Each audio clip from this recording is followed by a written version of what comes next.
Happy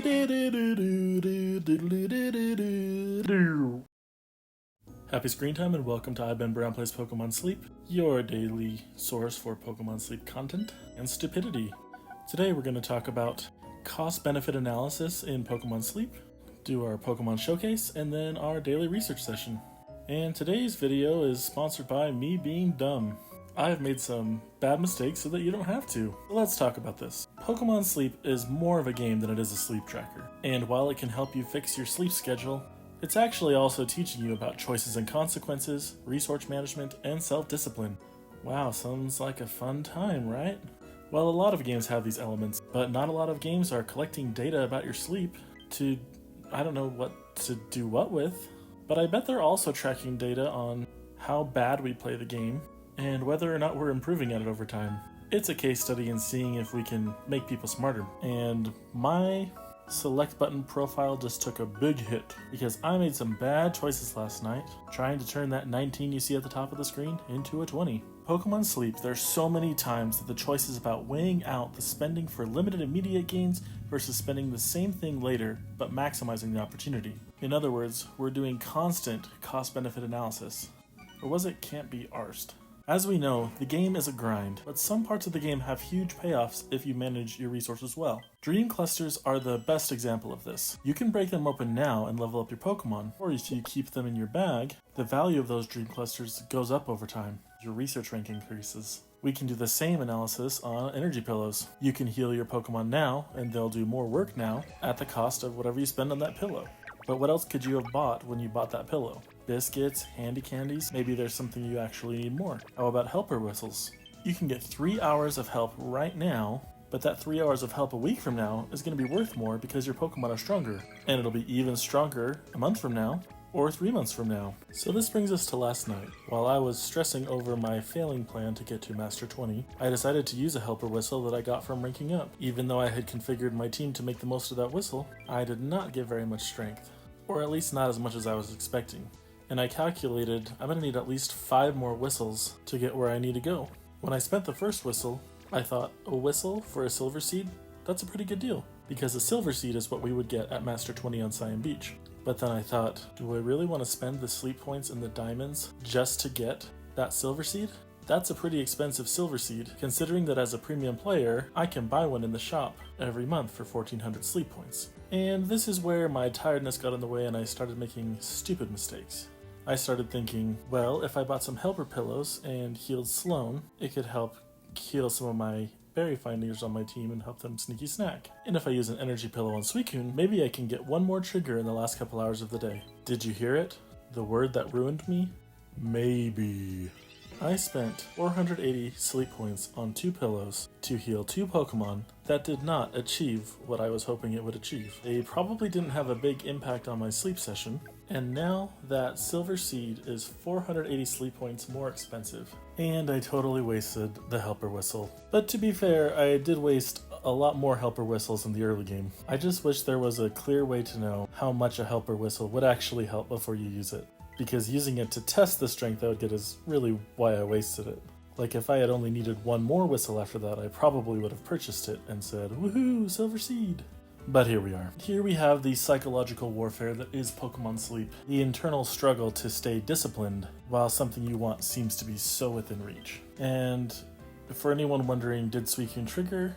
Well, you probably weren't paying attention earlier because that screen said Master 19. We did not get there. But I bet I had one of the highest Master 19 scores of the week for Cyan Beach. Sitting there debating, how late do I stay up? Because if I just stayed up till 3 in the morning, I could get a silver seed. And then I realized, no, a helper whistle is 3 hours. If Suicune doesn't trigger, you can't get there. Let's call it a loss and come back for that silver seed another day. At some point, area bonuses will increase, and we will reach that milestone. If we keep playing the game, we will get that silver seed at some point. There's no reason to spend more on anything to go get it now. At least that's my opinion. I did play this game as a free-to-play player for the first 10 months of my account.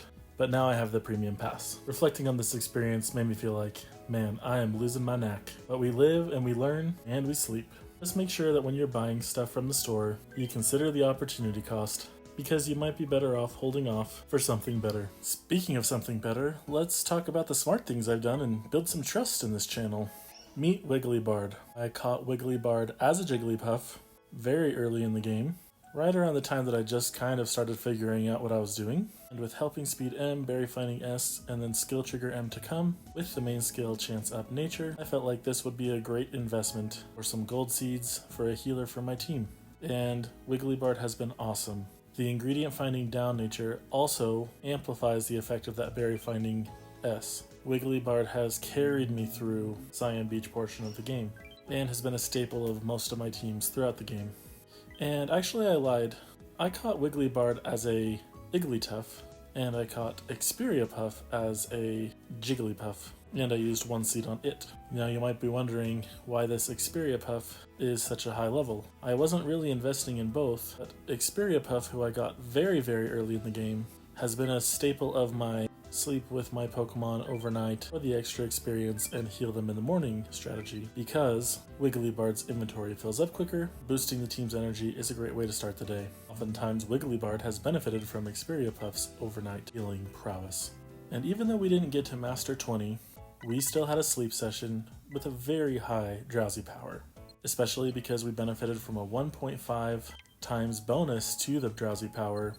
Oh man, am I going out of order? It's 4:13. This is what an actual sleep style session looks like. Hope you're paying attention because I'm not going to go back and reorder this. And for anyone who's new here, with dozing, we are hoping to see Bellsprout Weepinbell, Croagunk Toxicroak, or Skeledirge. But we're only interested in Skeledirge for the extra candies. We do not need to hunt for him. And speaking of the man himself, this is likely one of the rarer sleep styles in the whole game. A top-belly Skeledirge requires a lot of drowsy power, which is why it's awesome that we got that drowsy power boost. And this is the first appearance that 3-star Suicune is showing up on the YouTube series, but I did get it the day before these videos started, so apologies, you didn't get to see it happen the first time. Now, as you know, this series is pretty new, so feel free to go back and watch some of the other videos. I've made playlists where you can watch them all in order if you'd like to. And hopefully this is entertaining enough that there is some rewatchability value. And for those of you who are watching this a year or 2 years from now, please like the video and subscribe. Alright, let me watch this video and try to remember what happened this morning. We have our good camp ticket, so we're guaranteed 1 Hungry. We have Hungry Weepinbell and Hungry Ekans, and that one's from the good camp ticket. So I took a look around to decide what I wanted, how I wanted to use my biscuits. I wouldn't mind going for a Squirtle, but I'm just feeling cheap and stingy because of my mistakes last night. And I decided to consider buying some Suicune biscuits and just testing our luck, but because I'm pretty confident that we would not catch Suicune, I decided to do some cost-benefit analysis, and we will buy some other things in the shop before it closes, not biscuits. So goodbye, Suicune. No one will ever know your stats. Then we brought our premium biscuit over to Weepinbell. Now, when I discussed biscuit values the other day, we didn't mention the premium biscuit, the premium bonus biscuit, or the bonus biscuit, which is the free version. A bonus biscuit is a great biscuit, but a premium biscuit is worth 4 pips. So in this case, we can guarantee our catch of Weepinbell because 3 times 4 is 12. I was not a math major, I was a philosophy major, and I don't know if numbers are even real. And then I dropped a biscuit on the Ekans because we are interested in one, but we're not worried about catching him necessarily, so if he comes back hungry, he'll probably get another biscuit in the future. Or on a day when I'm feeling more generous, I'll just drop 2 Poke Biscuits on him anyway. I've started feeling bad because I realize we're probably going to have sleep sessions in the future where we just don't catch anything, because that's the kind of player I'm going to be. So I guess we'll just have to do some extra Pokemon showcases on those days. Thank you, Skeledirge, for more candy for my Skeledirge. And we got some more mains, but they are going to be for bonus prizes. It's like turning in your skee-ball tickets. Alright, and you'll see a 2.6 bonus on the Dream Shards for a grand total of over 100,000. I used a Luck Incense, and if you saw at the beginning of the video, I had kind of a strange team in. It was all Pokemon that have Dream Shard bonus at level 10.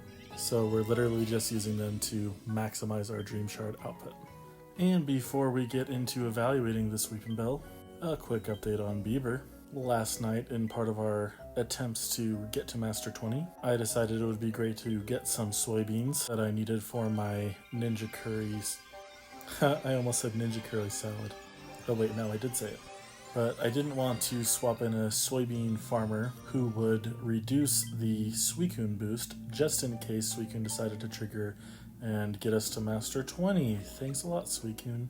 I'm just kidding, we'll put the blame on myself. But we went ahead and took Bieber up to level 25.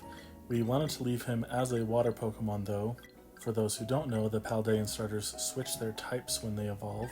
So this was our effort to give us our best shot at soybeans while maintaining that water Pokemon bonus for Suicune. Now for Weeping Bell, we're looking for Mono Tomato or something interesting. I mean, the reality is if a Pokemon has a good sub-skills and natures, I'm gonna keep it regardless of if I'm gonna use it. And as we have learned to self-rate our Pokemon, you can see 2 sub-skills that are beneficial for the Weeping Bell: Helping Speed S at level 25, which is upgradable, and Ingredient Finder S at level 100, which is upgradable in 12 to 17 years. Just kidding, we don't know when level 100 is coming. Those not aware, the current level cap at this time is level 60. And most people don't have level 60 Pokemon yet. And because we are focused on upgrading our dish levels this week, playing the long game, because I can use soybeans and leeks for Ninja Curry, I went ahead and decided to bring Bieber up to 30 and unlock those leeks.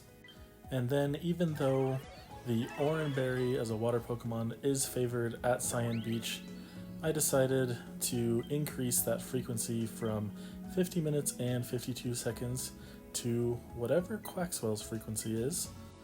So Bieber, you got that investment. I don't mind making the investment when the situation is right, even though I didn't get that Candies mission this week.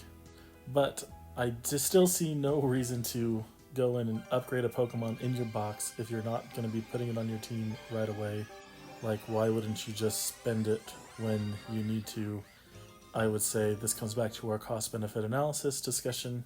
In general, always wait until the last possible moment to do anything because you never know what could happen. And we have increased his frequency by about 16 minutes, so we should definitely see more ingredients there. So you'll remember this Quaxwell is going to produce just about the same amount of leeks as our Ditto, but when we need soybeans and leeks, we're going to bring out Quaxwell, and when we need oil and leeks, we'll bring out Ditto. And that will bring us to the end of this episode of iBenBrown Plays Pokemon Sleep. Please change my life in half a second by clicking the like button. Thanks, guys. Let's do this again sometime. Happy researching.